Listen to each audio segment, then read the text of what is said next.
our channel. Today Bible verse in Tamil.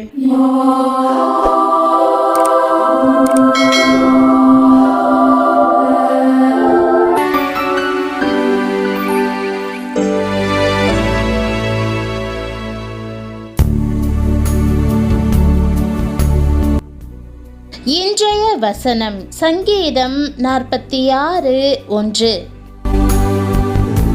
கிறிஸ்துவுக்குள் பிரியமானவர்களே, நம்முடைய ஆண்டவரும் இரட்சகருமான இயேசு கிறிஸ்துவின் வல்லமையுள்ள நாமத்தில் உங்களை வாழ்த்துகிறேன்.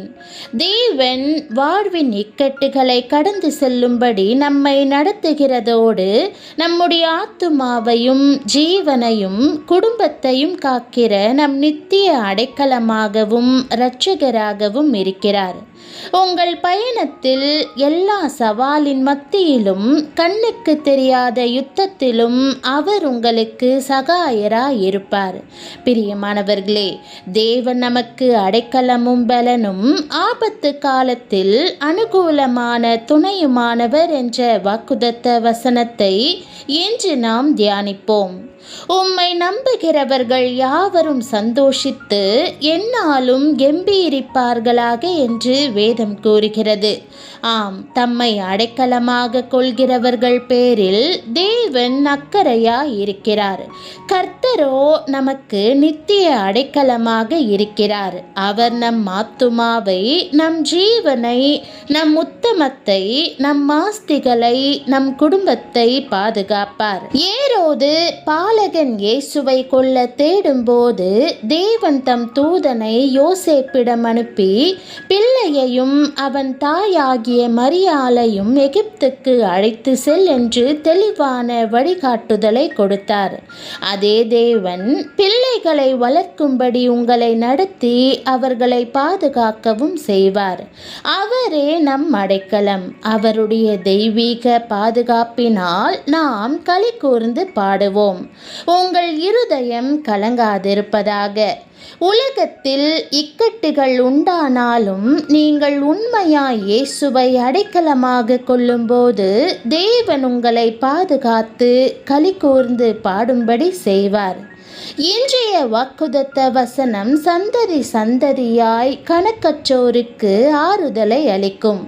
ஒரு உலக பிரசித்தி பெற்ற தேவ ஊழியர் பல வேளைகளில் மக்கள் நம்பிக்கையற்ற நிலையில் தன்னை அழைக்கும் போது அவர் இந்த வசனத்தை கூறுவார்.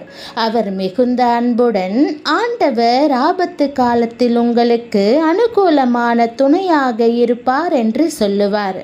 நமக்கு போராட்டங்கள் வரும்போது முதலாவது தேவனிடம் செல்ல வேண்டும். தனக்கு எதிர்ப்போ ஆபத்தோ நேரிடும் போதெல்லாம் தாவீது ராஜா அப்படியே செய்தான். தேவனுடைய பலிபீடத்துக்கு ஓடினான். கர்த்தர் என் கன்மலையும் என் கோட்டையும் என் இரட்சகரும் என் தேவனும் நான் நம்பியிருக்கிற என் துருகமும் என் கேடகமும் என் இரட்சண்ய கொம்பும் என் உயர்ந்த அடைக்கலமுமாயிருக்கிறார் என்று அறிக்கையிட்டான். தாவீது கர்த்தரை இடைவிடாமல் தேடிக்கொண்டிருந்தான். அவன் போகுமிடமெல்லாம் தேவன் அவனுடன் இருந்தார்.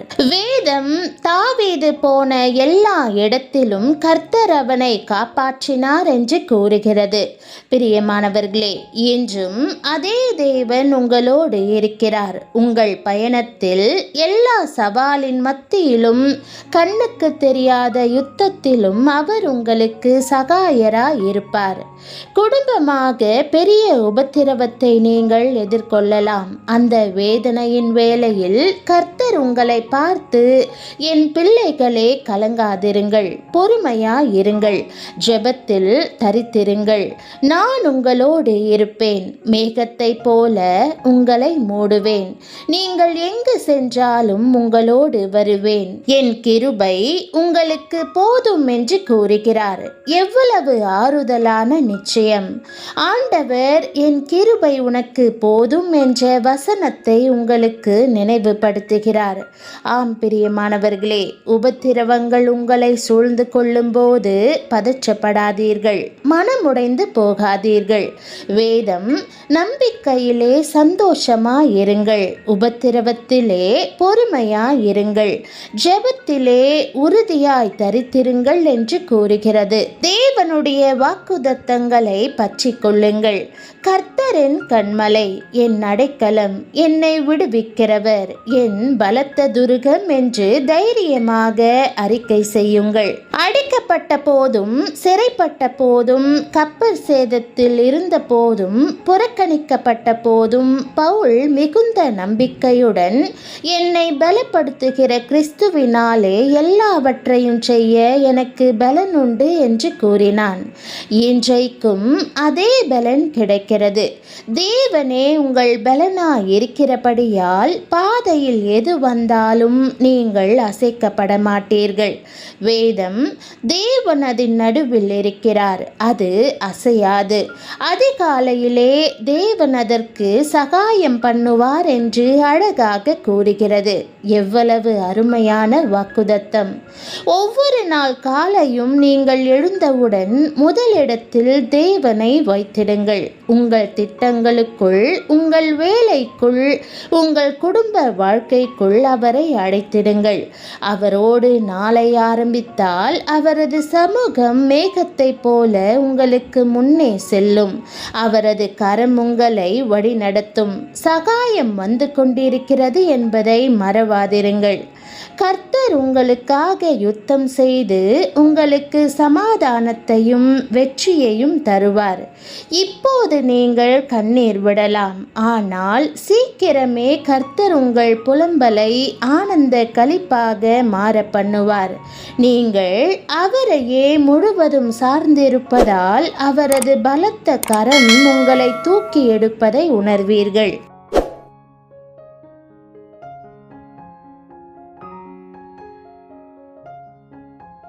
ஜெபம். பரம தகப்பனே, நீர் எனக்கு அடைக்கலமாகவும் பலனாகவும் ஆபத்து காலத்தில் அனுகூலமான துணையாகவும் இருப்பதற்காக உம்மை ஸ்தோத்தரிக்கிறேன். நான் உம்மை அடைக்கலமாக கொள்ளும்போது சந்தோஷமாய் களி கூர்ந்து பாட முடியும் என்ற நிச்சயத்தை நீர் தருவதற்காக உம்மை துதிக்கிறேன். உம்முடைய தெய்வீக பிரசன்னத்தால் என்னுடைய ஆத்துமாவை, ஜீவனை, உத்தமத்தை, குடும்பத்தை பாதுகாத்தருளும். செய்யும் காரியங்கள் எல்லாவற்றிலும் என்னை வழிநடத்தி யோசேப்புக்கு காட்டியது போல் எனக்கும் நேர்த்தியான பாதையை காண்பித்தருளும். இக்கட்டுகள் எழும்பும்போது உம்முடைய பாதுகாப்பில் நான் நம்பிக்கை கொள்ள உதவியருளும். எல்லா கவலையையும் பயத்தையும் என்னை விட்டு அகற்றி உம்முடைய சமாதானத்தினால் என் இருதயத்தை நிரப்பும். நீர் எப்போதும் எனக்கு சமீபமாயிருக்கிறீர் என்பதை அறிந்து உமக்குள் களி கூறுவதற்கு எனக்கு போதித்தருளும். உம்முடைய கிருபைக்காகவும் கரிசனைக்காகவும் உமக்கு நன்றி. ஆண்டவரே, நான் சந்திக்கிற எல்லா போராட்டத்திலும் என்னுடன் இருந்தருளும். நீரே என் கண்மலையாய் அசைக்க முடியாத அடைக்கலமாக இருக்கிறீர். உம்முடைய மகிமையின் பாதுகாப்பின் மேகம் என் வீட்டை சூழ்ந்து கொள்ளும்படி செய்யும். எல்லா பலவீனத்தின் மத்தியிலும் வேதனையின் மத்தியிலும் உம்முடைய கிருபையே எனக்கு போதுமானதாக இருப்பதாக. எல்லா உபத்திரவங்களின் போதும் எனக்கு பலனை, பொறுமையை, விசுவாசத்தை தந்தருளும். சமாதானத்தை, வெற்றியை, தெய்வீக தயையை தந்து என்னை ஆசிர்வதித்தருளும். மூடிய கதவுகள் எல்லாவற்றையும் திறந்து என் குடும்பத்தில் அற்புதங்களை செய்தருளும். காலை பொழுது உம்முடைய சமூகத்தாலும் சந்தோஷத்தாலும் நிறைந்திருக்கட்டும் என்று இயேசுவின் நாமத்தில் ஜெபிக்கிறேன் நல்ல பிதாவே, ஆமேன். தேவனுடைய நாமம் மகிமைப்படுவதாக. ஆமேன்.